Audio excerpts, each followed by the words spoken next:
E aí pessoal, beleza? Vamos para a nossa videoaula número 2 dessa terça-feira. Pessoal, nessa videoaula nós vamos falar sobre células galvânicas, parte 2. Vamos falar um pouco mais sobre os potenciais de célula e sobre o DDP, ou seja, o cálculo da força eletromotriz das células galvânicas, das pilhas, né? Então, pessoal, aqui só para já falar aqui no comecinho, para essa videoaula vocês vão ter duas perguntas a responder, tá? Quando chegar nas perguntas vai estar identificado no vídeo como faça e envie. E também vai ter lá no final uma pilha para vocês calcularem o DDP, tá? Então são isso que vocês têm que mandar para essa videoaula, ok? Pessoal, então vamos lá, olha só. Quando a gente fala em células galvânicas nas pilhas, né, a gente tem que falar sempre das tabelas de potencial, que é como a gente calcula a força eletromotriz, né? Em linguagem popularesca, nós falamos voltagem da pilha, né? Então, por exemplo, as pilhas comuns que nós temos em casa, elas nos fornecem 1,5 volts. Aquelas antigas que usam nos controles remotos, etc., é 1,5 volts, tá? Então, como é que eu chego nesse cálculo, tá? A força eletromotriz, o que seria? É uma força, né, que é necessária para empurrar os elétrons através do circuito externo. Então, quanto maior essa força, maior o fluxo de elétrons que eu tenho, maior o fluxo de energia. O potencial da célula é, então, chamado da Fem de uma célula, tá?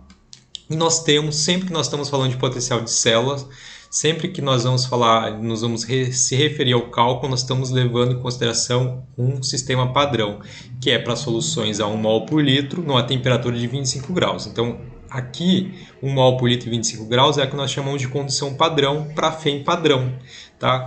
Que ela é denominada dessa maneira aqui, 1E do potencial e essa bolinha subscrita aqui, né, que significa aqui o padrão, e o céu aqui de célula, tá? Então, para cada eletrodo, para cada tipo de reação de oxirredução, nós temos um potencial padrão da célula que pode ser obtido. Nós vamos lembrar um pouco aqui, que eu já tinha falado em aula, né, como que a gente chega a esses valores para cada uma delas. Tá?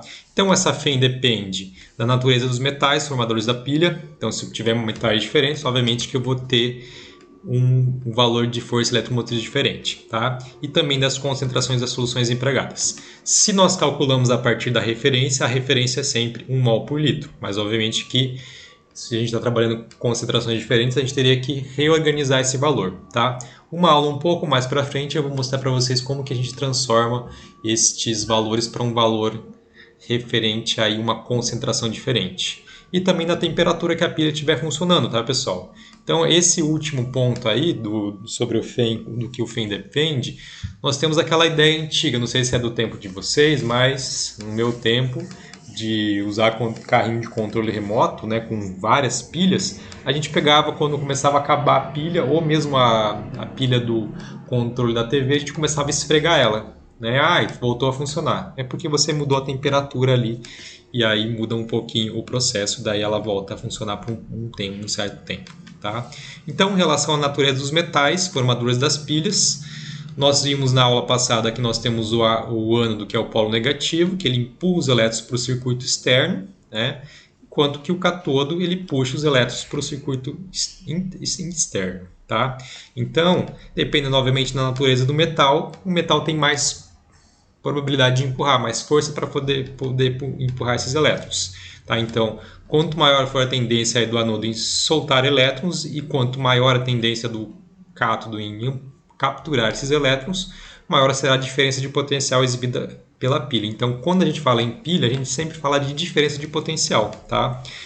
E é por esse motivo aí que uma pilha de zinco e cobre, por exemplo, ela é maior, tem uma diferença de potencial maior do que a pilha de cobre e prata, porque nós temos uma maior diferença de potencial entre elas. O zinco tem mais tendência a empurrar, soltar seus elétrons, e o cobre em puxar esses elétrons, do que acontece na relação entre o cobre e a prata. Tá?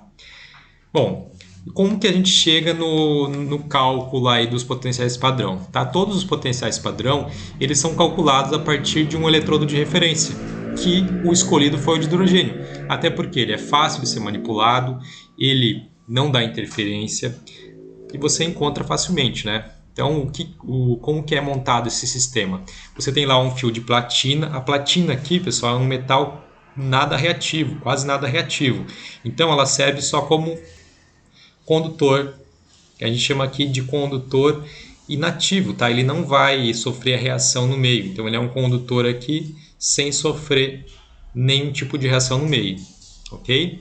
E aí você tem lá os íons hidrogênio sofrendo a reação, e o átomo de platina ele só serve realmente para molécula de hidrogênio que é utilizada lá nessa pilha para ele entrar em contato, na superfície de contato lá, né? Então, o eletrodo de platina ele é um eletrodo inerte, ele não vai ter reatividade nenhum, tá? Quando a gente fala em eletrodo inerte, nós temos um outro exemplo muito comum, muito utilizado, é o eletrodo de grafite. Se vocês olharem lá nos vídeos que eu tenho lá no YouTube, no meu canal, vocês vão perceber que tem lá, inclusive a gente fez na aula, tinha poucos alunos presentes, mas a gente fez o teste da condutividade da condução de corrente elétrica lá do grafite utilizando um lápis. E a gente viu que realmente ele conduz bastante corrente elétrica, tá? Bom, então olha só, mais um detalhe aqui sobre como é montado um eletrodo de hidrogênio para poder fazer a construção dos potenciais padrão de redução. Ok? Você pode também falar em potencial padrão de oxidação, mas a gente usa um parâmetro aqui para chamar tudo de potencial de redução que facilita a análise, tá? Então, olha, tem o fio de platina lá, a placa de platina no fundo, e que é esponjosa, né, exatamente para entrar em contato com o hidrogênio, uma solução aquosa ácida que vai estar 1 mol por litro, que é o padrão, né? E aqui nós temos a reação que acontece com o hidrogênio, tá? Então, o H2 recebe elétrons e forma o H+. Tá? Então, pode acontecer tanto do H+ da solução reagir, quanto o H2 do gás reagir também no meio. Depende muito do que você coloca para reagir com o hidrogênio. Tá? Se for um metal, por exemplo, mais reativo, ele obviamente reage com H+. Se for um metal pouco reativo, aí eu tenho o contrário, daí eu vou formando o H+ no meio. Tá? Então, aqui nós temos um exemplo de como se monta esse sistema para determinar o potencial padrão de um eletrodo de zinco. Né? Você faz a montagem lá de uma pilha, com uma pilha de Denium mesmo, com o eletrodo de platina lá, que é inerte, que recebe o hidrogênio. Então, o eletrodo aqui, na verdade, é um eletrodo de hidrogênio, né? E aí você monta a pilha com zinco. E aí nós temos aqui no voltímetro um valor de 0,76.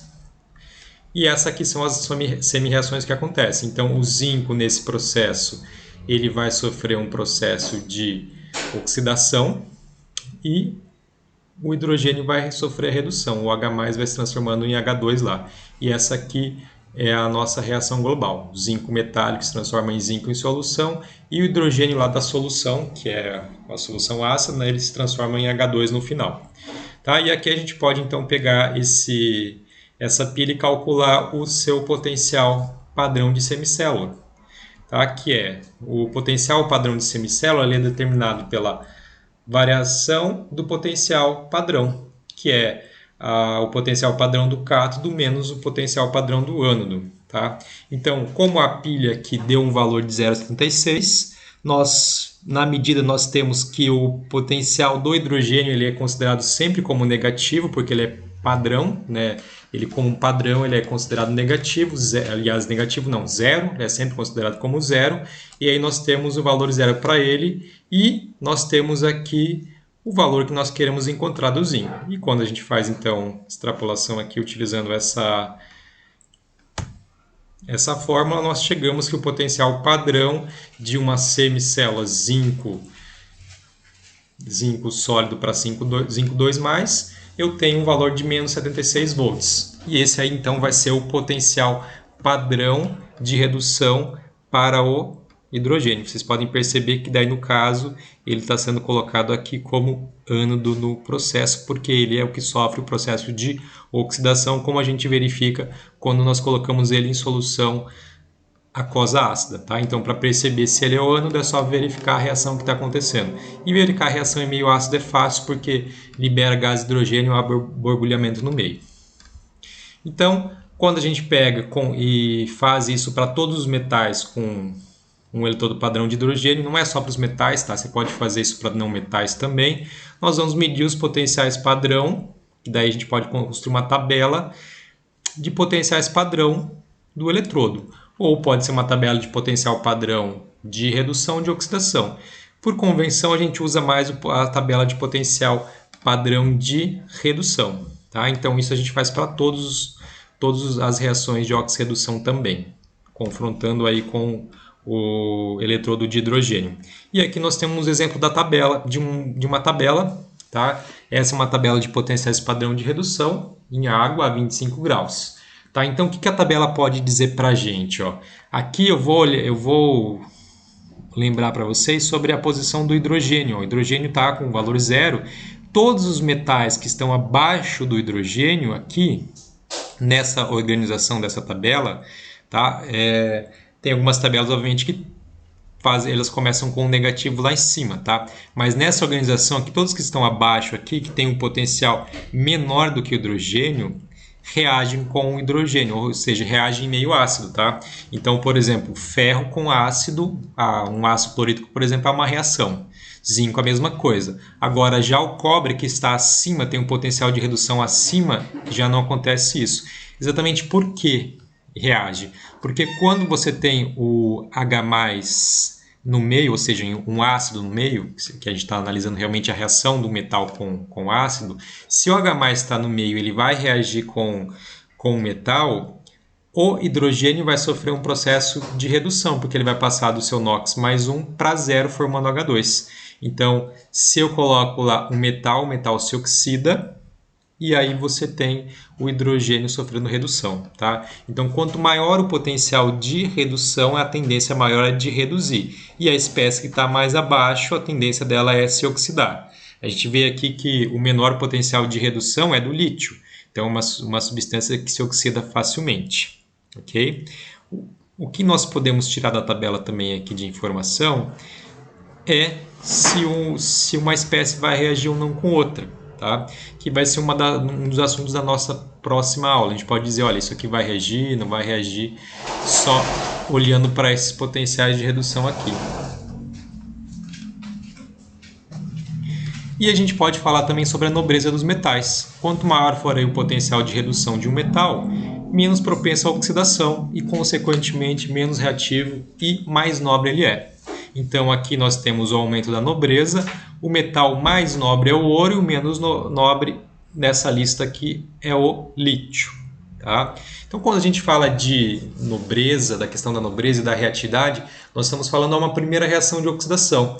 Uma coisa que a gente discutiu em sala, inclusive, é que o alumínio ele é mais reativo do que o ferro. Mesmo assim, ele é o escolhido para fazer janelas, para fazer alguma coisa que fique exposta ao ar e, consequentemente, se oxida facilmente. Inclusive em regiões marítimas, onde você tem uma possibilidade de oxidação muito maior. Por que se escolhe o alumínio mesmo sendo menos reativo? Porque é o seguinte, o alumínio, quando ele reage e forma como produto um óxido, esse óxido é o que a gente chama de passivador. Ele passiva o alumínio e protege o alumínio de uma nova oxidação. A camada do óxido ela fica aderida a estrutura do metal. E aí ele protege o alumínio.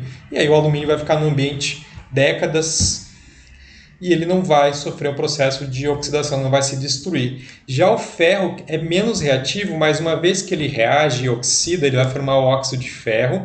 Esse óxido de ferro ele vai ser carregado pela chuva, ele não se agrega ao ferro. Então, por isso que o ferro vai ter todo aquele processo que a gente chama de formação de ferrugem, que forma aquele produto final que tem aquela coloração alaranjada, tá? Porque ele não tem essa aderência do produto da oxidação à estrutura do ferro, diferente do que acontece com o alumínio. Tá?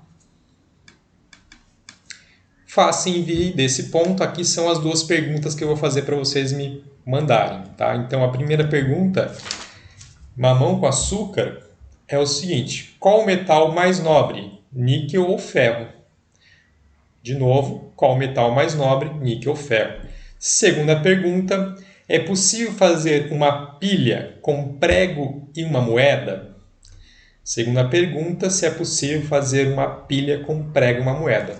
Dá uma travadinha aí no vídeo, responde já, depois você continua. Beleza? Vamos continuar então por aqui. Cálculo da força eletromotriz, ou seja, da DP. Como que eu faço para fazer esse cálculo? Tá? Uma das coisas que eu posso fazer é olhar a reação que está acontecendo e inverter os valores. Então, eu vou lá na tabela de potenciais padrão de redução e tiro os valores de lá. Tá? Se na reação química está acontecendo o contrário do que está lá, ou seja, o contrário da redução, eu inverto o valor que está lá. Então, olha, o zinco aqui neste processo, ó, zinco 0 para zinco mais 2. Que processo que ele sofre aqui? Processo de oxidação. Então, lá na tabela de potenciais, nós temos ele com o valor de redução, que é menos 76. Mas aqui eu vou inverter a equação dele, porque na reação está acontecendo a oxidação. Então, eu vou ter o valor dele agora menos o potencial padrão redutor dele, que vai ser agora mais 0,76. Ok? E, mesma coisa, eu olho para o cobre, mas o cobre está acontecendo exatamente a redução, ó, cobre 2 para cobre 0 nessa pilha. Então, no caso da pilha de Daniell, ele é o que sofre realmente a reação de redução, então eu deixo o valor dele conforme está na tabela. E depois basta somar os dois valores, ó, mais 0,34 mais 0,76. Ou então eu posso também usar a fórmula. O ΔE aqui é igual ao potencial padrão oxidante, ou seja, a espécie que causa oxidação, o agente oxidante, que é na verdade a espécie que é reduzida no meio, que na verdade também eu posso dizer que é o cátodo da pilha, e menos o potencial de redução. Então também dá para fazer a mesma coisa utilizando uma fórmula. Tá? O que acontece nessa fórmula aqui é só a inversão do valor do potencial de redução para a espécie que sofre oxidação. E aí eu tenho um valor de ΔE padrão aí de mais 1,10 para a pilha de Daniell, ou seja, o DDP da pilha de Daniell, ou também chamado de força eletromotriz, é igual a 1,10 volts. Vamos ver aqui, olhando para a tabela. Ó. Lá na tabela, o zinco ele tem um potencial de redução negativo, de 0,76, enquanto o cobre, 0,34. O hidrogênio, que é o padrão, está aqui no meio deles. Ó. Então, olha só, se o cobre tem um maior potencial de redução, quando você constrói uma pilha entre os dois, sempre ele vai ser o reduzido e o zinco oxidado. Então, sempre que você está olhando para os potenciais padrão de redução, eu estou analisando uma pilha, o maior potencial vai ser o cátodo e o menor potencial vai ser o ânodo da pilha.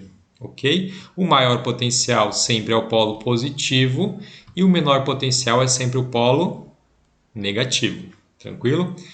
E o ΔE a gente calculou aí para essa pilha. Tá? Então eu concluo desse modo que nessa tabela, na tabela de potenciais padrão de eletrodo, todo elemento ou substância que está mais acima funciona como redutor em relação ao elemento ou substância que está mais abaixo, que funciona então como oxidante. Ok? Aqui esse mais acima, mais abaixo, sempre é levando em consideração que o mais acima começa com os valores negativos e vai aumentando, chegando no zero. Ok? Matematicamente eu posso usar a fórmula, eu coloquei aqui em duas formas para a gente lembrar. Eu posso lembrar que é o cátodo menos o ânodo, ou então posso lembrar também que a diferença de potencial para uma célula, para uma pilha, né, vai ser o potencial padrão da espécie que reduz, aqui é o potencial de redução que você usa daí, tá? Tem que ser o potencial de redução, menos o potencial padrão da espécie que oxida. Por exemplo, aqui mais um exemplo a gente fazer, né? Aqui nós temos o alumínio e o ferro. Veja bem, quando a gente tem essa representação esquemática da pilha, o primeiro aqui na representação esquemática é sempre o ânodo. Tá? A representação esquemática de uma pilha é ânodo e cátodo. Então você tem aqui o ânodo, aqui você tem o cátodo e aqui nós temos a reação química que acontece. Essa aqui é a reação química que nós temos neste processo. Tá? Então, aqui o alumínio sofreu um processo de oxidação, então o valor dele eu vou inverter. Lá na tabela o potencial de redução, o valor dele é menos 1,66. Então, eu inverti aqui, já que aconteceu com ele a oxidação, deu mais 1,66. Enquanto que no caso do ferro, que é menos 0,44, ela é mantida, já que realmente ele sofreu um processo de redução. ok? E olhem também, ó, ferro menos 1,66, aliás, alumínio menos 1,66 e ferro menos 0,44, o menor valor sempre é a espécie que oxida, como a gente pode perceber aqui na pilha. Tá? E aí, juntando aqui a equação global, eu montei até a equação global aqui, fazendo um ΔE, essa pilha vai me dar uma diferença de potencial em DDP de mais 1,22 volts. Mais um exemplo aqui agora de uma pilha entre cobre e ouro. Veja que também tem a representação esquemática da pilha aqui. Como o cobre é o primeiro, o cobre é a espécie agora que sofre o processo de oxidação, já que está junto com o ouro, né, que é um dos metais mais nobres que nós temos. Então, agora o cobre passa de 0 para 2, um processo de oxidação, e o ouro passa de 3 para 0, um processo de redução. Tá? Aqui, pelo próprio sistema esquemático da pilha, você já pode perceber quem sofre um processo ou outro. Não precisa lembrar que é ânodo, cátodo, nem que é primeiro oxida, o segundo que reduz. É só olhar para o processo. Começa em 0, vai para 2, um aumento do NOx é um processo de oxidação. Vai de 3 para 0, diminuição do NOx é um processo de redução. E aí nós podemos consultar uma tabela de potencial de redução para poder calcular o DDP dessa pilha, a variação do potencial padrão para uma pilha de cobre e ouro. Então, o que a gente vê na tabela? Que o valor do ouro é 1,50, colocamos aqui na fórmula, e o do cobre é mais 0,34. Como a fórmula tem um menos aqui, esse mais 0,34 vai virar menos 0,34, e aí o potencial que eu vou ter para essa pilha é 1,16 volts, ou seja, essa pilha me forneceria uma voltagem de 1,16 volts. Claro que tem pilhas mais eficientes e ninguém vai construir uma pilha de cobre e ouro, né? Tem muitas outras coisas para fazer com ouro, inclusive joias que você consegue vender por um valor mais caro. E para finalizar essa aula, tem o Faça e Envia aqui para vocês colocarem a mão na massa, que só não é perguntinha só, que vocês têm que colocar a mão na massa mesmo. Fazer. Que é para vocês determinar o DDP de uma pilha que tem o cobre, o Cu, né, como ânodo e o Ag como cátodo. Deixa eu só arrumar aqui, porque nesse slide, não vamos deixar desse jeito, o Ag ficou negativo, né? Vamos arrumar lá. Então, Ag como cátodo. Então, aqui vocês vão calcular o DDP e postem lá o valor do DDP obtido. Tá? Aqui na tabela, inclusive, vocês podem consultar o potencial padrão dos dois. Ok? Lembrando que no caso dessa tabela aqui, ó, ela é uma tabela que começa com valores positivos e termina com os negativos. Tá? Para a gente fazer uma comparação, é sempre começa com o negativo e vai para o positivo. Ok? Tudo que está aqui embaixo da tabela reage com o que está aqui em cima, só que, no caso, os que estão aqui embaixo vão sofrer oxidação e os aqui vão ter que sofrer redução. Ok? Beleza, pessoal? Então, para a videoaula de hoje é isso. Façam aí as duas perguntas mais fáceis envio e mandem. E aí vocês têm essa aula validada. Também tiver alguma pergunta, alguma dúvida em relação, vão mandando lá para mim. Tranquilos? Até a próxima!